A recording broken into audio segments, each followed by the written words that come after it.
Today, we're going to be talking about high fashion wedding photography on Behind the Shot.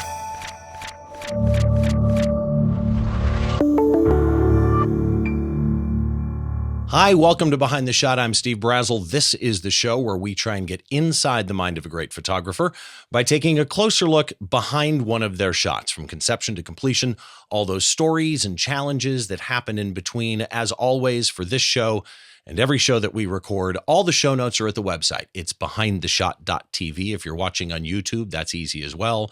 Right down below the like and subscribe buttons, I've got all of the description down there. I can't put the full blog post that I do at the website there, but any links that we talk about are also there at YouTube. And while you're there, smash that like, smash that subscribe button. Make sure you choose all for the bell. You watch enough YouTube at this point, I think everybody does, that you know exactly what I'm talking about. And I want to warn one thing. I came back from WPPI with something, like everybody does, right? Like for NAM, we used to call it NAMthrax when you left that particular conference. Well, I don't know what you call it for WPPI, but I got it, and so I may lose my voice through this. My apologies in advance. But I want to get straight into our guest today, because Andre Brown is somebody I originally learned about through my friend Ant Pruitt's show, Hands on Photography. It's on the Twit Network. If you haven't seen it, you definitely need to go subscribe to that one. But I want to welcome to the show Andre Brown. Andre, how are you, buddy? I'm good. How's everything going? It's going fantastic. I'm so glad to get you on this show. We were able to meet actually at WPPI. You were speaking on one of the stages, and I made sure to come around when you were speaking so I could introduce myself. But I kind of want to give people kind of an insight to you before we get into the shot that we're going to dissect, because there's a couple things researching you and your history that are really intriguing. Let's start with where you're at now. You're based in Atlanta, right? Yep. So I think of Been you here as a for wedding and about portrait. 10 years. About 10 years. Where are you from originally? Originally from South Carolina, but I spent a lot of time in Los Angeles. That's where I moved after college, and I was there until I moved here. Okay. Too bad, man. I wish I'd known you when you were in LA. We could have gotten together.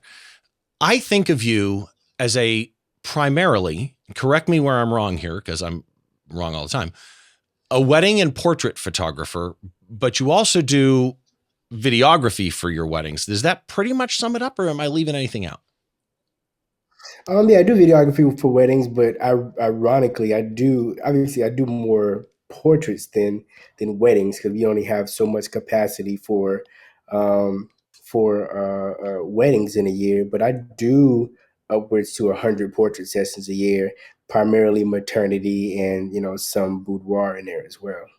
Okay. Oh, so that's going to change my conversation, I think, today, because but I mean, headshots, engagement portraits, completely different than boudoir or maternity type portraits, right? I mean, there's a vast array of stuff you've got in there. I mentioned at the beginning, I first saw you or heard about you when you were on Hands on Photography with our mutual friend Ant Pruitt, who's amazing. Again, people, if you're not subscribed to Ant Show, go do it. But that made me start looking through your background, and I found some interesting stuff in your background. You have I know. I should just leave it there and let people's mind wander. You have a Bachelor of Science in Recording Arts. Correct. Right? So Yep. I've been in radio for 43 years. I've been around the music industry forever. I do live music photography. And so this kind of area of your background is super intriguing to me. You ended up being the manager of the Grammy-nominated songwriter, producer, well-known, right? Rick Rude. Yeah, Rick Rude. So when me and Rick met, we were both 19. I just moved to LA. We met through a mutual friend. So when I moved to LA, I moved out with the group of guys I went to college with. We had someone invest in us to start a record company, and Rick happened to be the friend of a friend. And he and I had gotten really close just kind of throughout that process. And as some transitions started happening for me from the company that I was working with, our friendship just developed more. We ended up working together more. And my first major placements in the music industry were, placements with him. The very first one was was a record for Busta Rhymes, and then from there it just kind of took off, and then his career just took off like crazy. But So you're also talking yeah, Destiny's Child, Method Man, Mary J. Blige. These are not yeah. small venue artists. No, no, no. Rick is a talented guy, man, and he really did his thing in a very short amount of time. Just being in LA and transitioning through that, and you being in radio, you understand that the music industry, entertainment in general, is a very tough industry. And when you're young, it's already primed to like take advantage of people. But when you're young, you're 19, 20 years old, they look at you, they're like, man, we're really gonna get these guys, right? But it's kind of that, the industry has that, you have to pay your dues kind of thing. And, we went through some trials and tribulations. We had a lot of great success. There were a lot of people that were like, look, man, you guys are young. You're doing your thing. I like you. I'm going to help you. Do you have those people that are like, yeah, like I want to take everything it is that you have. If you want to get to the next level through me, then you got to give up an arm and a leg. And, that's just the culture of the business. And, I don't really subscribe to that culture. You know what I'm saying? So I uh, I made my exit, in 2014, and I started my photography business in 2015. It's interesting because the music, again, radio, the music industry has always been that way. I almost think that there was a transitionary period at one point where they even stopped trying to hide it, right? It just became, look, this is who we are and this is what we're going to do to you. You tied them Right. together really interesting. I found, again, doing my research on you, I found a blog post you wrote for Sal Sincata, Canon Explorer of Light, amazing guy, runs Shutterfest. If people have never heard of or been to Shutterfest, there's an associated blog actually called Behind the Shutter. And you wrote a blog post for him related to a particular Shutterfest event. And you said, quote, photography and music are pretty similar. I think I know what you mean there in my head. But I kind of want to Right. hear how you tie those two together. Music, photography and music are pretty similar. Explain that. In a lot of different ways. But even the way the business itself is structured. So for myself, I'm a wedding photographer, right? And just like anything else, there's gatekeepers, right? If there are people who have been in, they'll gatekeep for you, especially because as a wedding photographer, planners are usually the first person that clients end up hiring, right?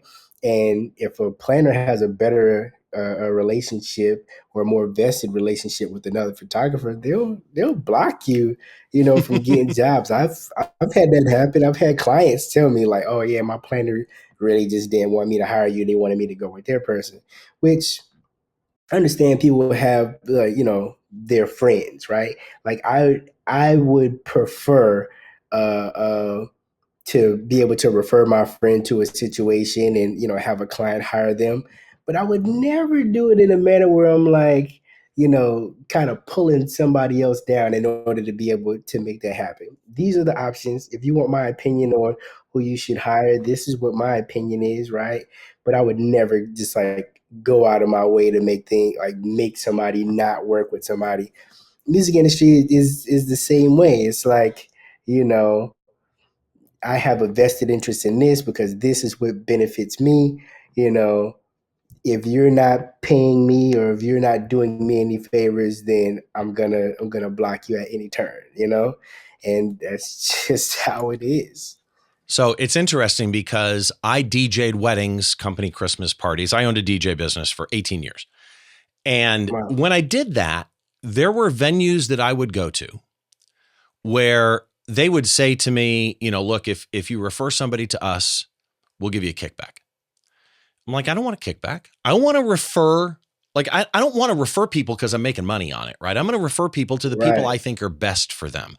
And I'd go into certain particular venues where the first time I'd perform there, it'd be one of those venues where you have to use one of the people off their list or you pay a fee, meaning the bride and groom. And Right. people they knew me from another wedding. They'd pay the $100 to get me in. And the wedding coordinator from the venue would come up to me and say, "Hey, do you have a card? I'd like to refer you." And I'd end up on their list. And then other friends of mine would say, "How'd you get on their list? I've been trying for 10 years." And I always came to the same conclusion: just be a normal, nice human being and don't make everything about the deal. Because I think that's one of the biggest problems is people make it about a deal. You said something in that same Behind the Shutter article, post, whatever you want to call it. Mhm. And what you said was you started out actually by saying, quote, that you started out, I should say it that way. You started out by saying, or you started out your career with replicating what you saw on popular wedding blogs, high key light and airy, kind of whimsical. But then you went somewhere different. You said at some point you had a realization that Black culture on some major sites and in mainstream publications was fairly non-existent. That is, other than predominantly Black publications like Essence or Ebony or whatever. And when I read that, it kind of struck me because it was almost like I was seeing the process of you finding yourself creatively and in other ways, right? Kind of explained step by step. This is how I discovered who I am as an artist, as a creative, and as a photographer. And I think it struck me. I almost kind of, it resonated with me. We all start by recreating or emulating what we see, what we like, what we think will work, right? But at some point, What at we least think for will those of work. us, Right. that are any good, at some point we have to find out why we are doing this at all. What makes us pick up the camera? And I felt like I saw you doing that in the way that you wrote that post, which makes me wonder because you clearly had a vision of where Andre was going. Where do you see yourself 5 years from now? Really, 5 years from now, I mainly see myself really hard on education, right? Um, one of the biggest things one of the biggest issues that I had coming into the business was that gatekeeper mentality, right? So even in the local market that I started in, I live here in Atlanta, but I started my business in my hometown, right?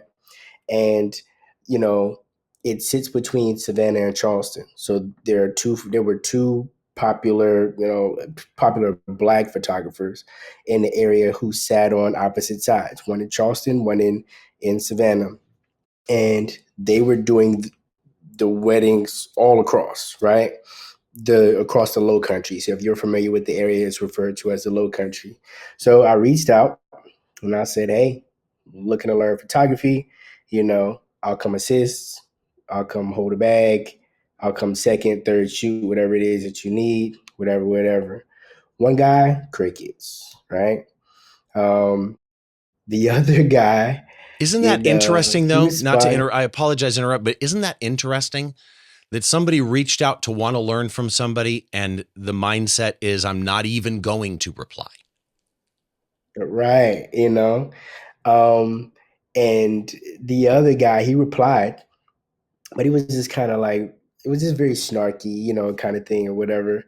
Um, Fast forward, I want to say 2019. This guy's like inquiring about my workshops. He wants to sign up for my workshop, you know. So I say that to say that like anybody that's ever hit me up for with questions and stuff like that, I'm generally very open to answer questions. Um, I'm an open book when it comes to information. Now, do I have workshops and education platform and things like that? Yes, of course, I want to be able to make money on those things.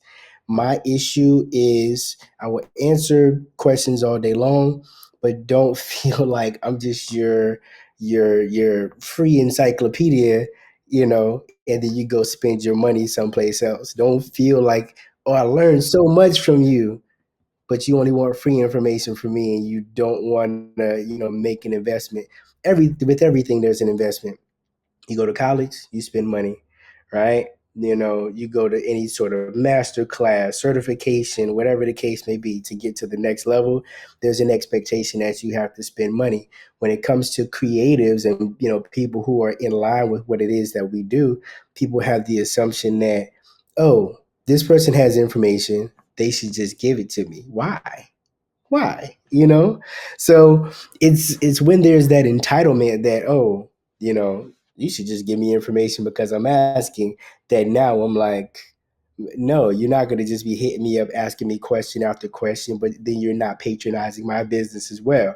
Because if a client did that to you, you'd be on Instagram, you'd be on TikTok, you'd be on Facebook making a post complaining about it, right? You can't have it both ways. If you see that myself or somebody else to be a great asset to help you get to the next level, find out what that mentorship looks like, pay for it. Find out what those workshops look like. Go to the conferences and sign up for those classes. I can't go spend tens of thousands of dollars or more to learn, right? And then have the growing pains that come with just my business alone, the money I spent in Facebook ads, the money I spent in, this, that, and the third. Give it to you all for free so that you can just get to the next level and just skate by.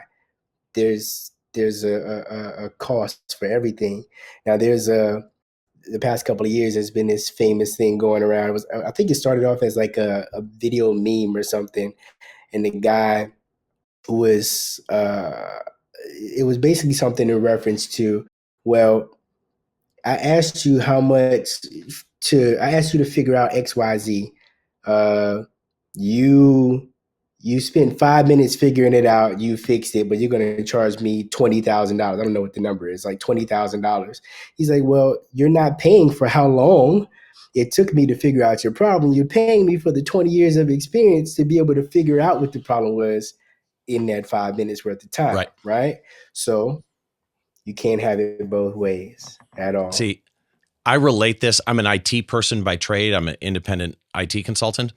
And I get multiple calls a day from family and friends. And usually if they call me and I feel like they've tried on their own at all, I'll help them, right? I'll help those that tried to help themselves. But I say to people sometimes, I'm not your Google search results, right? You can't just call me and get Google search results from me, because it's not fair to me, but B, you have to go try and do some of that input and some of that research and figure it out. And if you hit a wall, I'm happy to help people, but there has to be kind of, a barrier there that, look, I've got all of these, 20, 30 years of experience. You can't just use me to call and shortcut your particular search, which, going back to your photography, I could have that conversation, by the way, about that all day long.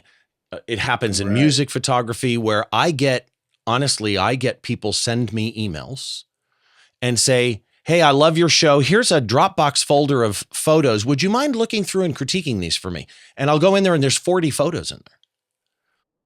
And it's like, I don't know what makes you think I have time to go through 40 of your photos. I'm happy to help. Send me one photo if you want to. I mean, now watch. Now I'm going to get like 40 individual photos from 40 different people. That was probably not the smartest thing I've said today. Okay. So anyway, I looked through your portfolio and there's a couple of things that I noticed that I think kind of tie into some of your business relationships, because the way you use light to me is a huge key in your images. I mean, we all are photographing light and shadow, right? But the way you light things, I find very, very interesting. And it would explain to me why you are connected with certain companies. You're an ambassador for Westcott. You're an ambassador for MagMod. Never owned a MagMod, and I want to. I need to get some MagMod stuff. Visual Flow presets, Cloud Spot, and some of the coolest lights I've seen. I'm hoping to get some to try. StellaPro lights. You're a StellaPro ambassador as well. Yeah. I guess my question related to kind of all of those ambassadorships and what I'm talking about with the way I think you see light, especially coming from your music background. This is such a weird twist in life to me. What led you to seeing light the way that you do? You know, when you're shooting something and you're looking at a scene, what are you seeing in light that makes you then go, oh, I need those StellaPros, to help me with this? Does that make sense? Does that question make any sense? I don't know. Yeah, so like I had this buddy that this is when I first started. So we met in like late 2015 and through 2016, 2017, like I shot with him a lot. He shot with me. And I used to just look at this dude and be like, man, like I don't understand like how you see light the way that you see light, right? And like I could It's just a never gift. figure it out. Right. And I'm like, man, like how did you see that? Like we be doing the exact same thing. Like, where did that come from? But ironically, now that you say that, I remember being in music, right? And as a as a songwriter producer, I had friends who had been doing it long before I did. And even musically, you're playing music, you hear chords and stuff, and you hear harmonies, and you're like, how did you hear that? And I remember at night I used to fall asleep with headphones on, listening to songs, listening for the harmonies that you can't hear in the naked eye, the things that make it fat and make it meaty, right? That you can't necessarily hear what Yep. that note is, but it's there. And then I remember all of a sudden one day sitting there listening to something, and all of a sudden I could hear these notes. They became available to me, right? So with light to some degree, it's kind of the same thing. Like I stand by, I'll say this right now, I stand by this every day of the week. I do nothing special with lighting. I I understand, I master the basics. I won't even say I mastered the basics. I know how to do well with the basics. I feel like people do way too much in trying to do something just to say, oh, I had a 10 light setup. I had an image that was published on the cover of Shutter magazine, and excuse me, that was the first time I had done something. I think it was like a 7 or 9 light setup, right? And but it's like gels, it's like all of this stuff, but I'm using the light to pinpoint very specific things. I don't want this light to bleed into this. I don't want this light to bleed Right. into this. I only want this to like pull this up. So when it comes to light, I use enough light to be able to illuminate the things that I want to illuminate, and I remove light in the situations where I don't want light. I will always, always, always default to directional light. Um, and in those times where I'm doing some mirrored light setup, maybe lights on both sides. Most people they'll do like, oh, 2 lights, same exact power, poof, right, just blinding people. No, I have my key light, and whatever my field light is just there to lift the shadows just enough so Right. that it's not complete, darkness. I always have light around. I have a StellaPro up here right now.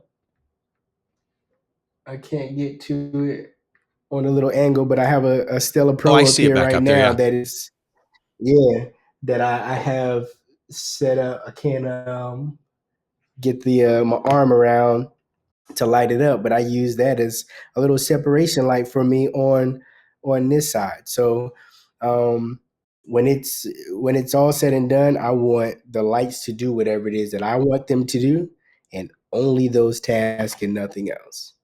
So here's the thing, though. Everything you just went through is exactly what I was talking about, and that is, I think you do use light specially. I do think that you see and understand. It's the reason you've been published in some pretty big stuff: Essence, Huffington Post, The Knot, Black Bride. There's a lot of stuff that your work has appeared in ABC News, Good Morning America, that I would argue in the short amount of time relatively that you've been doing photography, you've Right. made a big splash, right? It's the reason, like you say, that one guy that wouldn't give you the time of day is now asking about your own workshop. Speaking of which, I came up and I introduced myself to you at WPPI. You were in a little WPPI booth in the back. Best speaker that they had there, by the way. Most of them were good. Not all of them. You did a really good job there. You have two different types of educational outlets. Boca Academy, and you also do stuff for Embrace Workshop. But you're the host of Boca Academy Retreats. Explain Boca Academy Retreats to me. So the Boca Academy Retreats is the new Embrace Workshop. So whereas the Embrace Workshop was just myself, providing photography education primarily on the in the realm of wedding photography and things of that nature, I built my own education platform, working with some other creatives over there called the Boca Academy. And, there's a lot of course material over there on a number of different topics. So now Boca Academy Retreats is basically the Embrace Workshop, but those retreats would consist of either myself or any of the other instructors or all of us combined going to a destination. So rewind, if you don't know the Embrace Workshop, it is a destination, photography workshop. We focus on all facets of photography, but there's always one day that's dedicated to weddings because I'm known as a wedding photographer, right? Right. Well, Boca Academy Retreats has now completely replaced the Embrace Workshop. Okay, that makes sense. You're also involved in something called SnapFlow. Explain that to me. Correct. Yeah, so SnapFlow is a lead management and marketing software. If you've been to any of my talks at any of the other conferences, I always speak on workflows, and I talk about how having very clear and concise workflows has helped me to grow my business, especially being a one-man show that travels a ton, right? I need workflow automations that are going to provide the client experience that I want my clients to have, make it completely seamless so that they can enjoy their overall experience with me. They're never having to wonder what's next. There's no lead sitting there waiting to be communicated with, whether that's the initial lead or whether I'd been in contact with someone and we've kind of fallen off of communication. I have automation set up to always go back and reactivate people over and over and over again. Smart. Because sometimes we miss the booking simply because we forgot to reply or we didn't follow up because they forgot to reply. So SnapFlow does all of that for me. I used to have a ton of software zapped together to make things work. So Active Campaign, zapped over to Google Sheets, zapped over to, You're talking Zapier? text marketing. Yeah. Yeah. And now I can do all of those things inside of SnapFlow, and I'm saving $600+ a month on that. My Active Campaign subscription alone for the photography business was $150 a month.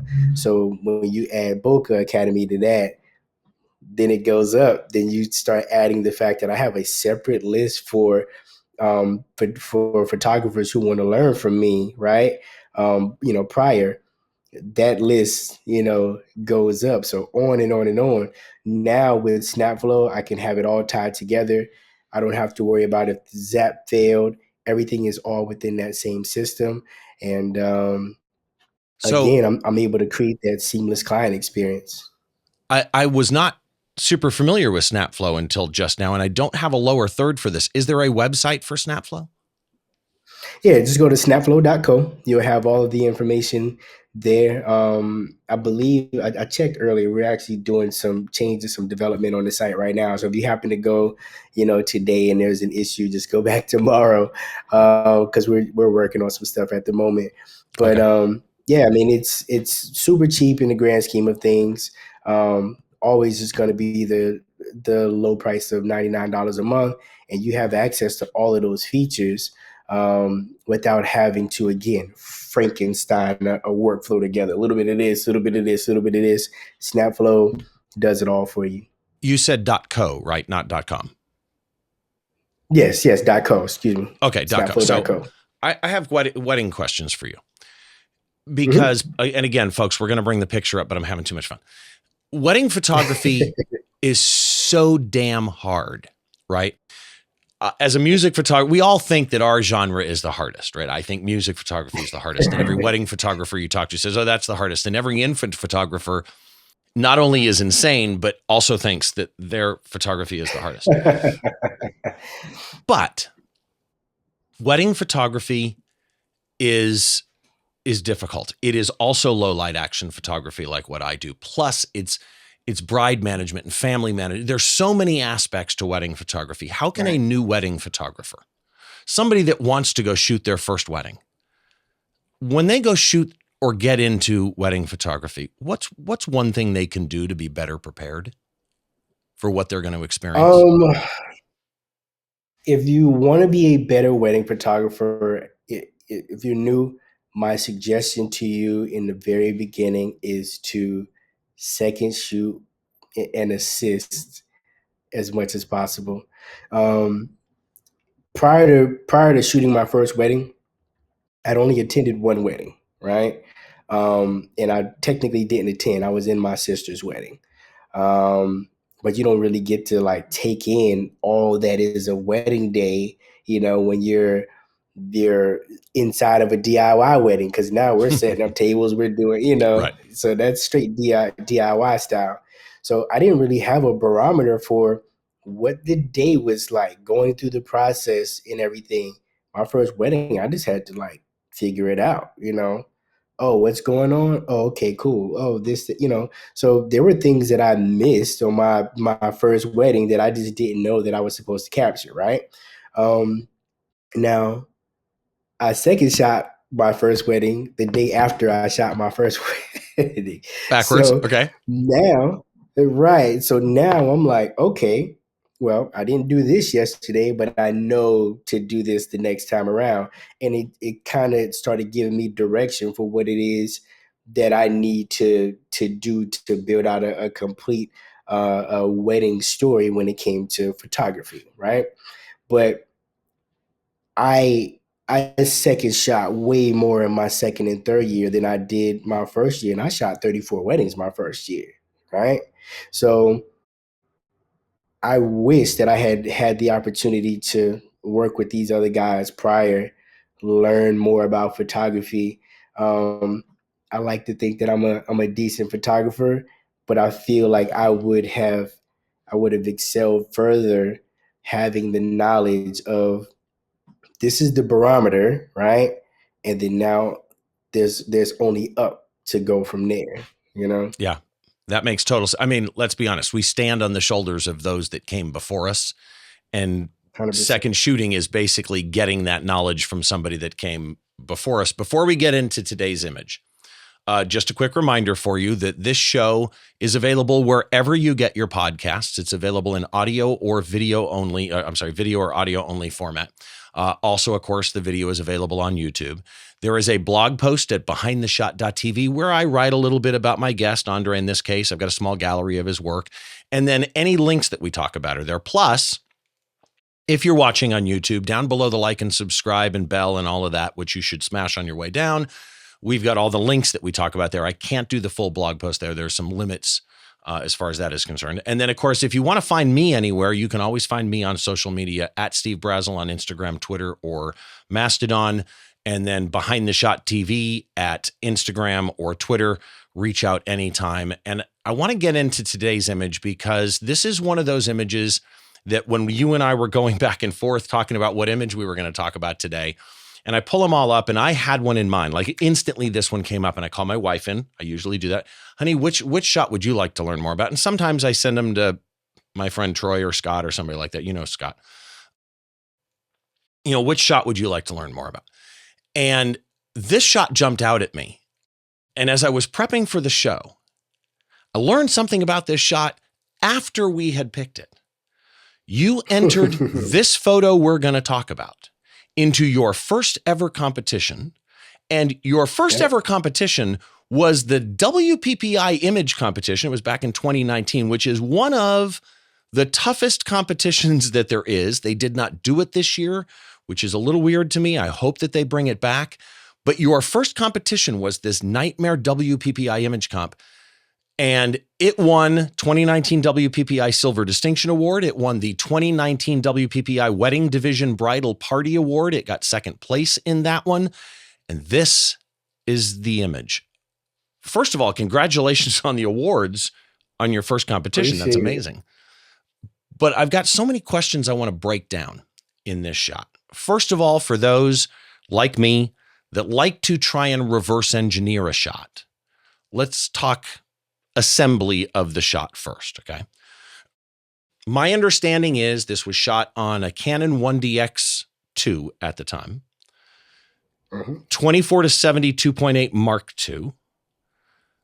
That's correct, right? Yep, correct. Okay, great combination. Your exposure was interesting. First of all, manual mode. You're a manual shooter, right? You don't do the aperture priority or anything like that. Not at all. And EXIF data shows that you set your Kelvin manually instead of auto white balance. So your white balance, you're manually going in and setting a temperature. Do you still normally do that? No, I used to do that a lot in the earlier years. Now, with the advancement of technology, we don't necessarily have to do that as much anymore these days. But yeah, back then, I used to set Kelvin for absolutely everything. Okay. So EXIF data on this for exposure, 1/200th of a second. That would pretty much blank out a lot of the ambient light that's in there. But your ISO's at 1250. You're bringing some of the ambient light back in with the 1250. And then you're almost wide open. You're one stop from wide open. You're at f4 for this. I want to start with all of that. We'll get into lighting in a minute because first of all, I do need to know, was there artificial light in this shot? No, it's just one window. Really? Okay, that's fascinating. So you're at 200th of a second, but then you're bringing all of that light back in with the 1250 and the f4. Very, very interesting. What do you remember? This was obviously a while ago. Do you remember what you were thinking? Why you went f4, 200, 1250? So I'm always at 200. There's that rule of, as long as the shutter speed is double what your focal length is. I've never subscribed to that, right? Like, I want to make it simple for myself. I know that 200 is going to is going to be sure that I have no motion blur in most situations, right? Right. So I'm always at 200. Back in the day, F4 was just like, even now, I'm almost always default at F4, unless it's a situation where I have a boatload of people and I have a lot of depth going on. Then I wouldn't be at F4. I would likely go up. The only time I really shoot super wide open is if I'm shooting boudoir for the most part. Okay. If I'm being completely honest. And even with us talking about that, I was 2 years in when I took this photo. Now, today I would probably I would likely increase my f-stop because of my guy here in the back, the second guy from the right. I would increase the f-stop simply because of him knowing what I know today. What would you today? Because that's one of the questions I was going to ask is, again, f4 isn't as bad as most people think, depending on how wide you're shooting as well. I mean, if you were at 15 millimeters, that's completely different than f4 at 200 millimeters. But what would you choose today here? Because I have a thought in my head of what I would shoot this at. What would you do today? Knowing how far back he is in that situation, I would probably be at 6.371. Interesting. Okay. Yeah, I mean, I shoot for compression. Like, I want as much compression as humanly possible. So it doesn't appear that he's super far back, but he's not close to these guys at all. So And here's a question really quick. This was a 24 to 70. Do you know where you were on that scale? I was roughly around 30. Okay. Interesting. Yeah, because he's pretty far back. And to me, the thought I had in my head was I'd probably shoot this around 7.1. Yeah. just to be safe. But I like the 200th of a second, and that's where I would have screwed up. Is I probably would have shot lower than that, and it probably would have messed up how I would have shot it. For those of you on the audio feed, let me try and do a verbal explanation of this shot. I will butcher this. My apologies, Andre, in advance. But at the end, tell me what I missed or where I screwed up. So for those of you on the audio feed and on the video feed, by the way, if you want to see the shot, you can always go to the website, behindtheshot.tv. But for those of you on the video feed, I'll have the image up here as well. And you can always go look at the shot on the website too. But this is a standard landscape orientation ratio, okay? And here's what I want you to picture. You're in an old room, in an old building. There's a red brick wall on your left. It has an old window on the left. And this is how I have the feeling it's one of those old, like, downtown buildings, is because on the left, you can see half of this old kind of yellowed window in the back left corner behind the guys. And on that brick wall, about midway of the wall, the brick comes out as a ledge and then goes down again. The room and all the lights, this is one of my favorite parts of this image, is the tone of the lights. They're all warm. They're all these rich, warm tones. And next to the wall, there is a wooden table, like a bar table. It's square. It's about waist high. It's a metal table with kind of wood in between the metal railings. And it has stools that have no backs. It's like those bar type stools that are just like curved leather seats. Another stool mid-frame, and then there is a chair to the far right frame. The back wall is two-tone, okay? Darker at the bottom, lighter at the top. There's a ledge on the back wall as well, has a lamp against the back wall, and there is also a stool on the back wall, and I'm going to tie these stools and chairs in a minute, trust me. But here's one of the interesting things is there's a copper pipe coming out of that back wall, comes out, turns 90 degrees, goes down straight into the floor, okay? Also coming out of the back wall, right the middle of the back wall, but the right side of the frame, like almost to the right rule of third, but not quite. There is a, what do you want to call it? A silver AC duct that's coming out. It goes up and then it curves at 45 degrees and leaves the frame. It's one of those kind of industrial type rooms, okay? Back wall on the far right is a lighter wall, and there's half a TV, it looks like, on that wall. Hanging from the top of the ceiling, you don't see the ceiling, but you see the strings, and there are 5 randomly placed, really cool, kind of retro, old-fashioned bulbs. Now the people. In this room, there's a groom, and there are 4 groomsmen, okay? The groomsmen are placed as follows. That far left table against the brick wall, there's one there. The center stool I mentioned, there's one there. The chair that I mentioned on the right, there's one there. And then there's one, and those are seated. And then against the back wall, in between the lamp, the copper pipe, and the AC duct, is another groomsman. He's standing. And then in between the two on the left, the guy at the bar type table and the guy in the center stool, in between them is the groom. Now, all those groomsmen are dressed the same, okay? They're all wearing dark tuxes, white shirts. The groom, oh, and by the way, they're wearing like bow ties. The groom, on the other hand, is in a red jacket, has a long straight tie, obviously has a boutonniere as well, and he is standing in between the guy at the table against the brick wall and the guy on the middle stool with his hand on the front corner of the table. His right foot is up on one of the little like connecting bars on the table. I love this. This wasn't intentional, I don't think. All the groomsmen are wearing dress shoes with socks. He has no socks on. Absolutely love that. But the warm colors, the direction of light coming from, I mentioned the half window on the left, but there's no real light coming from that you see. But out of the frame on the far left, apparently in front of us, in front of them, is a window. I'm guessing it mimics the one that we do see. And that appears to be where all the light is coming up from. And it's fairly bright because the shadows are rather soft, but they are pronounced. Did I miss anything? No, not at all. I mean, at least in terms of what you can't see in terms of photo development, I'm actually standing in front of the actual bar itself. So I'm standing in front of the bar that would be down there serving drinks in that space. Okay.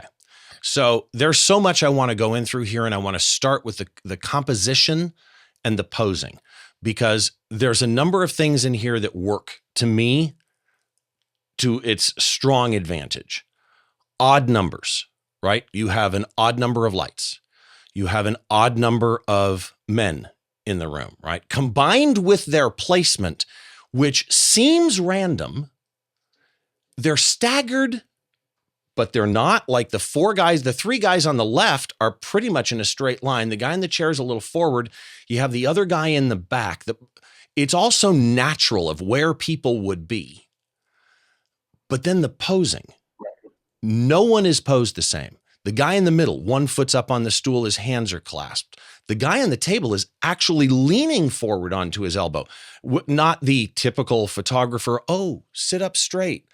People don't sit like that. This is how people sit, right? That's what that guy Right. would have been doing if they were talking and having a drink. It's so freaking natural. So I need to know a couple of things. How much control did you take over their body positions? Like the guy on the right in the chair, his legs are crossed, right? So I see the bottom of his shoe, which I've heard people argue you never want to see the bottom of a shoe. But here's the thing. Here, because of the way his right hand and his left hand are on that leg, it just brings this natural, wonderful feeling to it. How much control did you take over their body position and their pose?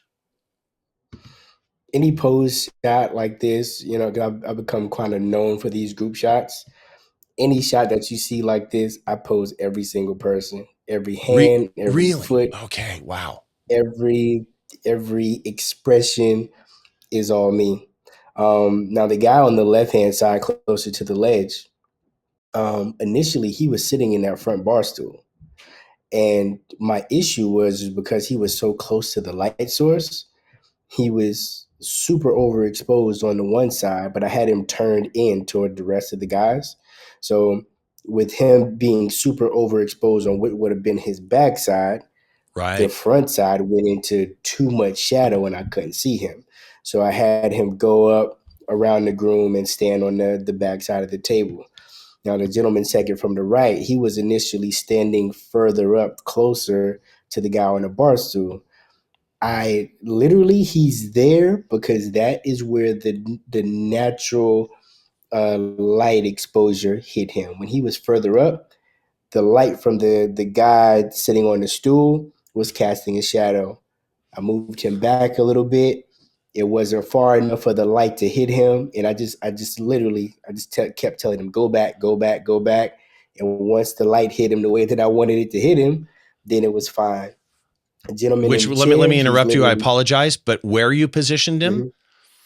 he's between that lamp and that pipe and the air duct, and his shirt stayed white because you positioned Oh him in yeah, that for light. sure. Plus, you put him right in front of that, I'll call it a rim light on the AC duct, which then separates him. That was brilliant. I'm sorry. Go ahead. Yeah, and then the guy that's sitting in the chair, like I put the chair there, had him sit down, told him how I wanted him to pose. You know, the light wasn't doing what I needed it to do, and I do this all the time. Stand up, let me move the chair because I'm using the light that's there. I want it to do what I want it to do. I don't want to settle for just whatever is coming out of the situation. I don't usually default for, oh, let me fix it in post. And to be honest, this really just didn't take that long. I was already down there photographing the groom. I had taken some pictures of him. I called the rest of the guys down, posed them out. I might have taken like 5 or 6 shots to account for blinking and things of that nature, and we were done. We were back upstairs. Okay. Let me ask this then. I love this. I love this. So I get the four groomsmen. Okay. I totally get them. Mhm. And if you remove the groom from this shot, right, the four groomsmen are spot on. I mean, if you remove the groom, you'd probably move the center guy frame left a little bit, but with the groom there, the 4 groomsmen are spot on. So now you've got the guy in the red coat, right? The guy with no socks.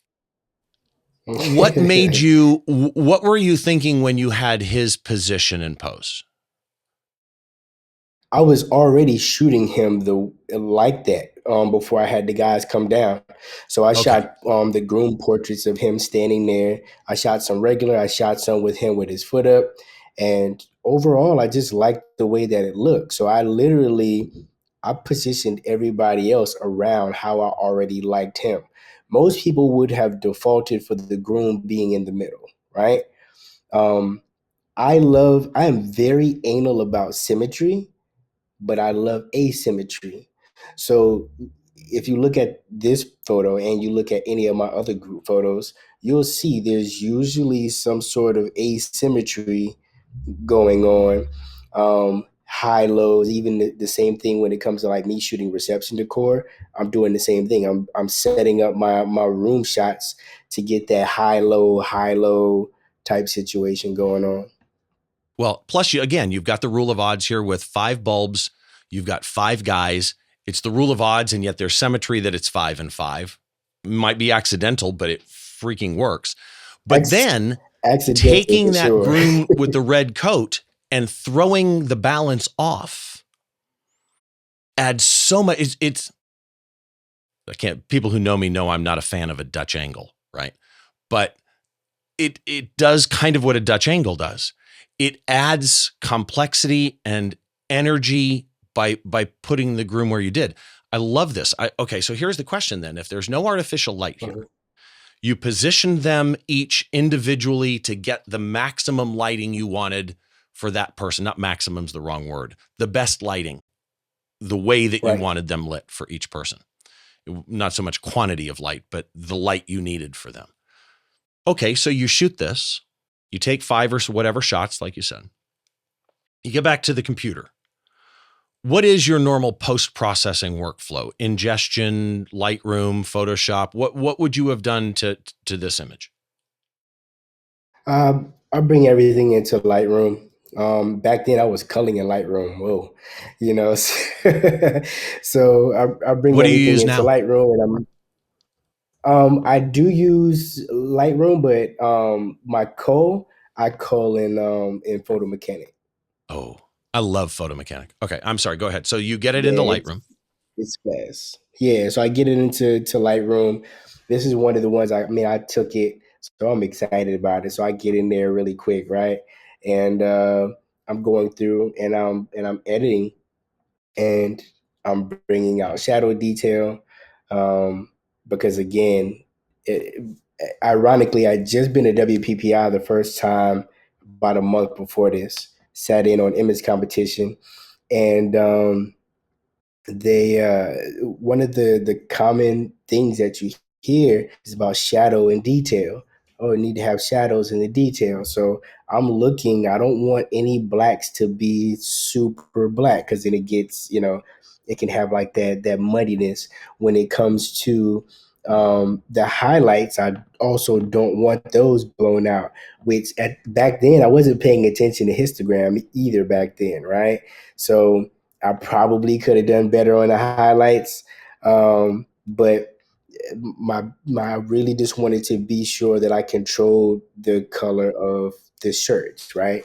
Obviously, we have a lot of color cast coming in from the bulbs and also from the red wall, but I like the overall look. Now, when it came to this final edit, um, which was for image competition. This is a little bit different of an edit than what the client initially got, right? Um, but working with the retoucher that I was working with at the time to really bring out those tones and enhance them in a way that didn't make them, just go in and dominate the scene, too much. Um, that was the goal is just try not to have it just be too overwhelming in the space. I I love it. And then again, when you take this image and you start breaking down its composition, I mean, you've got a rule of third here, right where that wall is. You've got a rule of third here, keeping the groom in the center. You got a rule of third right where the top of that side wall is. You got a rule of third right here, just below everybody. And it's just, to me, the way this thing is laid out is so spot on. Really, really well done. And again, man, congratulations on the award for this, because it is so well deserved. Appreciate it. And the irony, I didn't even realize until we started talking, but that's the award. That's the print from competition right there on this side, Oh, right? with the stripe And on it. that's Yeah, the the award right banner. next to it. Yeah, yeah, Nice. And yeah. then you have That's it another right there. WPPI one on your left shoulder too, which is nice. Yeah, these both of these were images that awarded in my first year, and then I have two more over here that I submitted that didn't receive any awards. But then I have my collection of trophies from WPPI and other competitions back here as well. So Wonderful, wonderful. All right, so let's switch gears. I warned you about a speed round. Let's jump into the got it, speed round. For these questions, answer the first thing that comes to your mind. We'll run right through them. Your top got it. wedding photography tip. Uh, Lighting. Understand lighting. I am a big proponent of I buy gear out of convenience.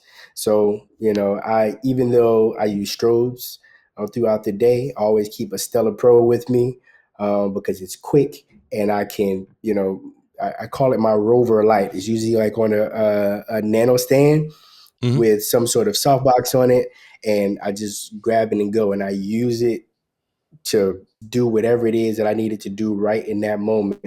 So dialing in whatever lighting situation is most convenient for you.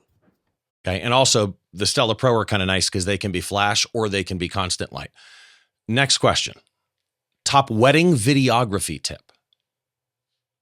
Wedding videography tip: learn storytelling. I think the biggest issue is most people do not know storytelling. When it comes to videographers, they go in really quickly and they just capture a bunch of clips and they stitch it all together later on, versus you know finding a story and telling that story. As photographers, videographers, we love to say, "Oh, we're storytellers," but it's a very cliche saying, right? Go through your work or go through somebody else's work who feels like they tell stories, and see the difference in what it is that they're doing and what it is that you're doing, and truly figure out how to tell a story through imagery, both photo and video. Okay. I'm going to go back. I'm going to break the speed round here for a second, because your lighting idea on the top wedding photography tip made me think. As a wedding photographer, we talked earlier, I think wedding photography is one of the most difficult genres out there. Wedding photographers, Mhm. and it's the same with maternity and boudoir, right? Wedding photographers have to light people of all shapes, all sizes, all colors, Right, different skin tones within a particular race, etc. Do you, right. when you're lighting, and this could be a speed round question, however you want to answer. Do you, when you're lighting, do you approach different body types or skin tones or colors differently? Or light is light and you just go with it? Because I've heard people say, certain skin tones I'll use a gold reflector for warmth, and other skin tones I'll use a white or a silver reflector. Do you approach it differently? No, not at all. Like, I just look at the scene and I light the scene accordingly. In the past few years, you get a lot of questions like, "Oh, well, how do you manage, interracial couples and the different skin tones?" I'm like, just exposed properly. At the end of the day, it's exposing properly. There's no like filter for black skin or brown skin or anything like that. Just expose for the people that are there. If you have, someone who is really, really fair complected, you need to be sure that they're not completely, blown out, right? And um over the years, Pi Jersa is the one that really got me dialed into things like the histogram, right? I never used to touch the histogram. I never cared about it. If you've learned from me, if you heard me speak, I don't get into the technicals. I do what it is that I like. If it works, it works. I don't care about, inverse square law. Like, I don't care anything about that. At the end of the day, I know that he's too bright, she's too dark, or vice versa. What's going to give me the best balance? The idea that everything is going to be 100% right in camera. Right doesn't mean perfect, Right. right? Right means the fact that you can you can do what you need to do to be able to manipulate it later on if you have to. Well, and the other thing is when you talked about, what do you do if you have somebody very pale or an interracial couple? They can be the same race, but in a normal wedding, he's already wearing a black tux and she's wearing a pure white gown. You already have True that. extremes of exposure to deal with. All right, back to the speed round. Right. What's the biggest photo mistake you made or almost made? Oh man. This was not even wedding related. I was shooting a session before a wedding, and uh, ironically, I have to this day we laugh about it. I have no idea how it happened, but for some reason my camera was shooting like these small raw files. So I go in to go edit. It's a really moody photo. So I know the way that I'm shooting it. I need to go in and pull shadow details out, and I'm trying to work with it. I'm like, why isn't it doing what it is that I wanted to do? Couldn't figure it out. So I was like, all right, I'm going to send it over to a retoucher. Sent it to my retoucher. He's like, why is it 8 megs? What do you mean it's 8 megs? He's like, dude, you're shooting with a R5. It shouldn't be 8 megs. I pulled it up. I'm like, why is it 8 megs? So I go check the photos from the wedding that day. Nothing wrong with those photos. Somehow, some way, this session, which incredible incredible photos, ends up being so low quality that I can't manipulate it the way that I want to manipulate it and enter the images in the competition. Oh, wow. Crazy. Okay. No idea how it happened. Favorite composition rule if you have one? Um, I don't. I go for asymmetry in terms of balance, right? Now, when we start talking about like rule of thirds and things of that nature, I my goal is to sell wall portraits. So I want there to be a lot of balance going on, right? So it's usually something, usually a horizontal situation. Because to be honest, I hate vertical photos. I won't lie. Like I hate vertical photos, Same here. but I, it's I always don't I don't see that way. yeah, right. Like we don't see that way. And now we live in this world where everything is like vertical, right? So, but I hate vertical photos. So it's always going to be horizontal. It's always going to be extremely balanced no matter what it is, because my goal is to end up with some sort of wall portrait at the end that I can sell in a 20 by 30, a 30 by 40, or 40 Right. by 60. Because as we know, that's where we make our money on the backside is these wall portraits. Okay. Favorite source of inspiration? Oh, I don't have one. Ironically enough, I think the biggest mistake that I make and that I've made over the years is that I don't really look at much of anything else because I don't want to be inspired by anything else or anybody to come back and say, "Oh, well, he got this from this idea." Um, so no, like my goal when I'm shooting, especially any portraits that you would see that came from competition or anything like that, is always with the goal of seeing it as artwork in the home. Okay. Favorite band or performer? Always Jay Z, always Jay Z. The Favorite guy's drink? just drink vodka or tequila, anything, and I'm good. Oh, I like that. My favorite tequila is Clase Azul. Love Clase Azul. Oh man, Favorite yeah, I have movie? no idea. Oh, it's the white bottle, hand painted blue on it. Great tequila. Okay. Favorite movie or TV show?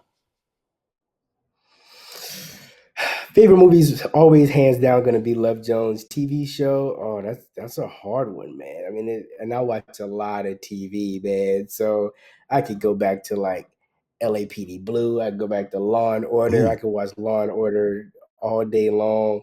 But then you got classics like Cosby Show. You got Martin. Um, uh, yeah. See, when I read your bio, I knew we'd get along. I still to this day, the original Law and Order, I still to this day record Original Law and Order. reruns of the original Law and Order. I watch probably one or two a night. Often there's 486 episodes or something like that. I don't know. Because it ran for 20 years. But there's times I'll go through 3 or 4 and seen it. Last night, again, caught one that I hadn't seen before. I love, it's 2 shows in one. It's a cop show. It's a courtroom show. So last question. Right. Is there a photographer out there that you think more people should know about and follow? Man. So my favorite photographer in the game, hands down, is Joshua Dwayne. I don't know if you're familiar with Josh. When I got into business, Josh was doing weddings. He's doing a lot more commercial stuff now. But hands down, I don't care what nobody says, best photographer in the game. I've never had the pleasure of working with him or learning under him. But if anybody ever asks me who my favorite photographer is, him. I will say that when I first started digging into photography, um, the only photographer that I ran across on YouTube at the time that I felt was of quality photographer, Carl Taylor. I don't think enough people know about Carl Taylor. There's a commercial portraiture. I don't know what country he's in, but this guy is insane, man. His work is incredible. So check him out as well. Okay. I will make sure that all of those links are in the blog post. It's at behindtheshot.tv. And if people want to connect with, and by the way, again, they're in the description down below if you're watching on YouTube. If people want to connect with Andre, your website is? AndreBrown.com. Okay. You And are on Instagram, Facebook. What were you going to say? I'm sorry. yeah, and I was just going to get into the other ones, but you're getting into them now. You're good. Okay, perfect. So Instagram, Facebook, YouTube, TikTok, all of those, your Andre Brown photo. The Correct. SnapFlow one was what again? Snapflow.co. Okay. And Boca Academy is? BocaAcademy.co. Perfect. Again, Andre, thank you so much. Everybody go check out the show notes at behindtheshot.tv in the description. Go follow him everywhere that you possibly can, my friend. I really appreciate your doing this. Thanks for having me. It was fun. I appreciate it. The pleasure was all mine, and I've been ending every show recently with a whiskey pick. A lot of my friends that are in photography are like me. We're whiskey fans. I like all kinds of whiskeys. I've got a collection of Japanese and Scotch and Irish, and I tend to lean more towards American whiskeys, bourbons, Tennessee whiskeys, 4 grains, whatever. And sometimes I'm picking expensive ones.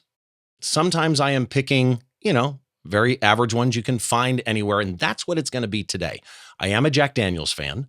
And last year, Jack Daniels released a couple of bottled in bond whiskeys. And the pick for this show is this one here, which is Jack Daniels Triple Mash. This is like a $40 bottle anywhere you go. It's bottled in bond, so it's 100 proof. It's 60% of the Jack Daniels Tennessee Rye, 20% of the normal Jack Daniels Tennessee whiskey, and it is 20% of the Jack Daniels American Single Malt. All that combined, $40. It's not what you expect if you have a kind of prevision in your head of what Jack Daniels is. $40 if you're into whiskey, something for you to go try. Again, you can find all the show notes for today, all the ways that you can subscribe to this show, which is available as an audio-only podcast, or if your podcast app of choice, like Apple Podcasts, supports video, it is also available in video format. If you search Behind the Shot, you'll find 2 different feeds, one for each one. All the ways that you can subscribe and the show notes for today's show and every show are at behindtheshot.tv. The podcast is available as well on Instagram, not available, but you can follow the podcast on Instagram or Twitter at behindtheshot.tv. You can follow me on Mastodon, Instagram, or Twitter at Steve Brazill. There is a Facebook page for both the podcast Behind the Shot TV and Steve Brazill Photography on Facebook, but I'm never there. So you can go there if you want to. I'm just never there. Again, I got to say a big thank you to my guest this time around. Make sure you check out the show we did with Ant 2, Hands-On Photography. Go back and watch that one. But to Andre Brown, thank you so much. Make sure you join us next time as we take a look inside a photographer's mind by taking a closer look behind the shot.